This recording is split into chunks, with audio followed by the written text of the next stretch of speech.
it's a mixed bag from Indonesia. Some kite back, some engage, some pick off, some team fight.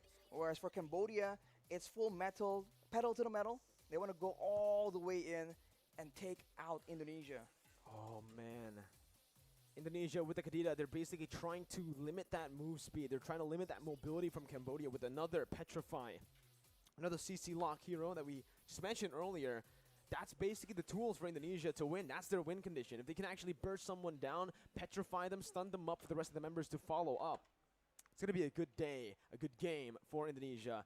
But if Cambodia somehow are able to maneuver around that or to split up so that only one member or at most two of the front lines gets caught in the petrify, then honestly, Cambodia has a chance to actually 2-0 Indonesia.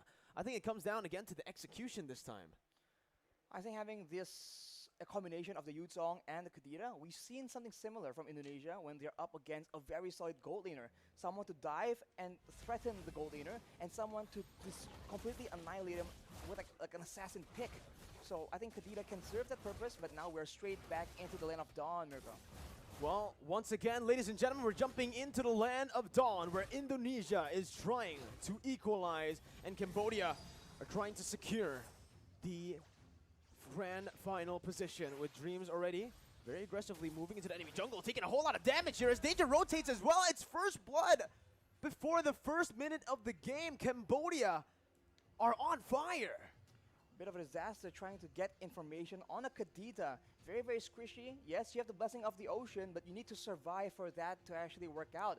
And by the way, speaking of security, 3 purifies on the side of Cambodia. Man. They are not having any crowd control issues whatsoever. They want to be able to do whatever they want, and they have enough mobility to make that happen without those sprints. So the purifies will mean that Indonesia needs to be very wise in how they want to use these skills. Oh, T still able to get out. Going to be taken down by Hijuman. That's a trade back on the board. Both the roamers already falling here early in the game.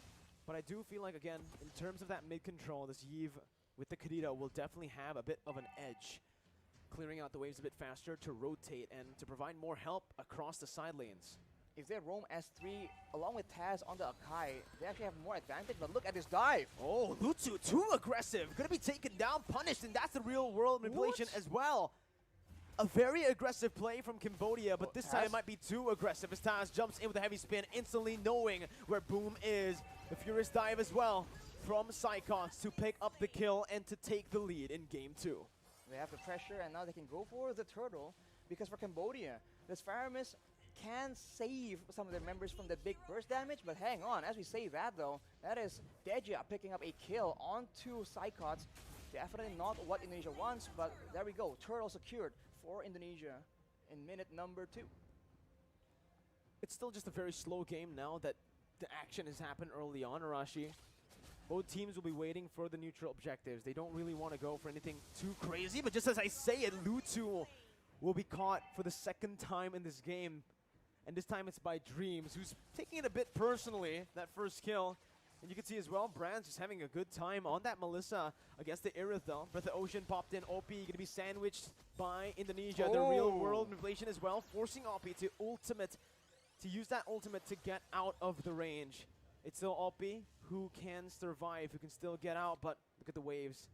Very disadvantageous for Cambodia. It's pushing in towards Indonesia, and Brands is just letting it push. Wave clear advantage for Indonesia and fight skirmish advantage for Cambodia, unless, as we talked about, Dreams can actually start having that pick-off gameplay. He was able to delete Lutsu, who is a fighter in the early game, so that definitely is not what Cambodia wants. They are grouping at the bottom side though. There might be a big fight building up here, as they're just waiting there, trying to counter-engage on the possible dive towards OP. This is what you come to expect. They want to make sure that OP does not get shut down. He is the main win condition. But here, so far, Brands has been able to find a whole lot of success in the lane, getting a whole lot of gold. And with the help of Hijume right here, with that real-world manipulation constantly, it's just so difficult. And you can see as well the rotations from the XP laner, opting to actually leave that XP lane. Dream spotted out by T, and Psychots even cancelled that recall. Got cancelled by T. Hylos having a better time in that XP lane again, just soaking in as much gold as possible, while Taz is actually going to be the one gifted the job to handle or to match up against that high loss. Brands now has secured the bulk of that, well, almost the whole thing, the whole turret gold, and with that momentum, Indonesia rotates their top side at the opportune moment, going for the turtle, but there might be a fight here because they are backing away. Oh, that's a very good engage again by Dreams. Lutu taken off, and that's Taz who secures the turtle. Oh. Deja all alone pops the Cold Altar to survive, but a pin down from Taz is there. Deja with the Purify still able to get out, but the real world inflation will be able to lock him down for the kill to be handed over to Hijume. The pickoff game from Dreams, man, this is what we've come to expect. It's dangerous and it needs to be respected, but Brands will be taken out. Opie is actually getting a bit more momentum back here, and Indonesia might want to just try and funnel a bit more attention because it's going well so far. Why stop here? Yeah, 3,000 gold lead already. Taz also was able to steal away the purple buff. Now, Lutu is 2 levels behind of Taz on a hero that you would really optimally want to go to snowball early on, right? You want to get as much as possible on this Leomord. And if you get to that later stage, you are going to fall off pretty badly, actually. Well, Dreams right now, though, already having that Clock of Destiny scaling towards that late game. Hijume with the Ice Queen's wand will mean that for Cambodia, escape is going to be a very difficult situation as Opie again is the target. So much damage to the pin as well. The Purify comes in to save Opie for a bit with a hard guard, but he is going to be taken down by Brands with the dolls. Deja with the Cold Altar getting out. Brands is securing that tier 1 down below and moving back. Indonesia now invading the enemy jungle, and Lutu has no say whatsoever to what's happening in his jungle. Taz is now 3 levels ahead. Psychots is zoning Lutu away, has a Black Dragon form to get out as Taz jumps in, gets the damage down as Dreams, looks for the follow-up now. Tier 1 gonna be taken down in mid lane. Boom, still having the glorious pathway, can get out. And Indonesia decides to play the disciplined game this time, backing off, not overextending as they did in game 1.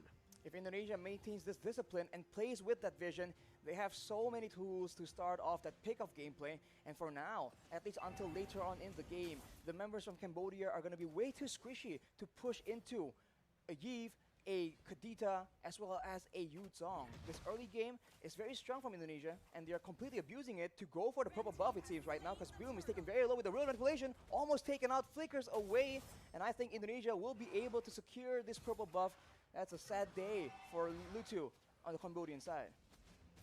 The gold lead is just building again, slowly but surely, towards Indonesia as they are suffocating Lutu, especially in this jungle. But the entire Cambodian team is just not having a good time here in the first 7 minutes. You know, Indonesia came back from a similar kind of position here. You can already see again that ambush over Lutu, trying to find some compensation. Dreams with the conceal, still able to jump away. Dreams finally taken down with the Phantom Steed by Lutu. Psychots might be next, brought back to the team. Has the Furious Dive, now going to be caught still. Serves, staining for a bit, but Lutu finds that double kill, putting them on the board. And finally, Lutu has found 2 kills here. Finally found some compensation, a way to turn the tides back around. Gold difference just swinging back here. It was up to 6.5k, I believe. Now down to 5k, more or less. But this is what we talked about for Indonesia. They have the chance to make the plays happen, but the longer it goes, the more it goes towards the mid-game. They need to understand that Cambodia will start grouping up with each other, and they need to make plays as 5 as a top side, though. Brands make a play. Wow, Brands instantly just jumps in. 2v1, doesn't even need the help of Taz. A good read by Brands, and a very good, just honestly, instinct by him, knowing exactly the limits of Melissa and how much he can take. Pops that go away perfectly as Lutu jumps in to knock him back, and Deja's gonna be caught as well here. Pops the Cold Altar for safety, but will just lose that HP bar instantly. With the rough waves popped in and the purple buff targeted, Indonesia have taken the lead back into their hands. That grasp is as strong as ever. Brands was able to make that play happen and swing momentum back. He is, by the way, 3 levels. Well, not two now, but he was earlier 3 levels ahead of OP, and that shows again the game plan of the Indonesians. Destroy that gold lane, let Brands carry, and shot down OP in one fell swoop. It's working very well so far, but we've seen that Cambodia has been able to come back from the situation. They need to stay disciplined and make sure that they don't leave any window available for Cambodia to get some foot back into the game, and now with that lord taken away, they go straight back into the jungle looking for more victims to pick off.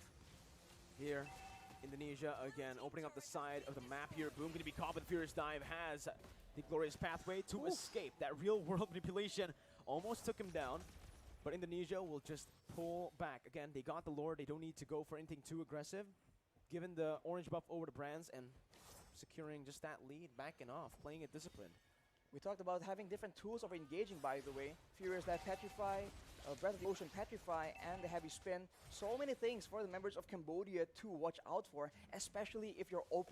You know that the Indonesians has their eyes on you, and at every moment, someone might come up from the sides. It could be the Kadira, it could be the Akai, the Yuzong, or even that real world manipulation to just screw over your chances of having that impact in those team fight, and Indonesia is absolutely abusing it.